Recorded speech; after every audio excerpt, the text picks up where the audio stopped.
পরিবারে সবাই থাকে দেশে, আমরা প্রবাসীরা ঈদ করি ভিন দেশে।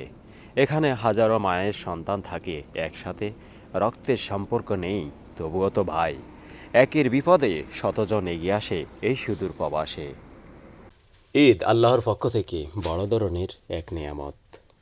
প্রবাসীদের ঈদের সুখবর আসে সুদূর বাংলাদেশ থেকে, যেখানে থাকে মা বাবা, ভাই বোন, স্ত্রী সন্তান, থাকে আত্মীয় স্বজনে।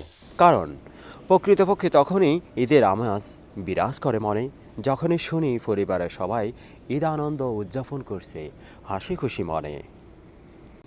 দূরপ্রবাস থেকে আমি আকলাকুর রহমান আশিক মিস করছি আমার পরিবারের সবাইকে।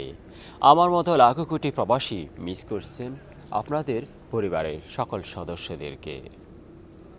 ভালো থাকার প্রত্যাশায় স্বপ্নবিবর মানুষগুলো অবস্থান করছে সুদূর বিনদেশে।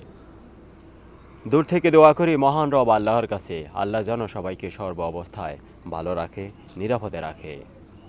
ঈদের এই বিশেষ মুহূর্তে মহান রব আল্লাহর কাছে প্রার্থনা, হে আল্লাহ, গাজাবাসীদেরকে তুমি সাহায্য দান করো, গাজাবাসীদেরকে চূড়ান্ত বিজয় দান করো। তাদের বিজয়ে প্রকৃত হাসি ফুটবে মুসলিম প্রিয় তৌহিদি জনতার মুখে। রমজান এসেছে আমাদেরকে পরিবর্তন করার জন্য।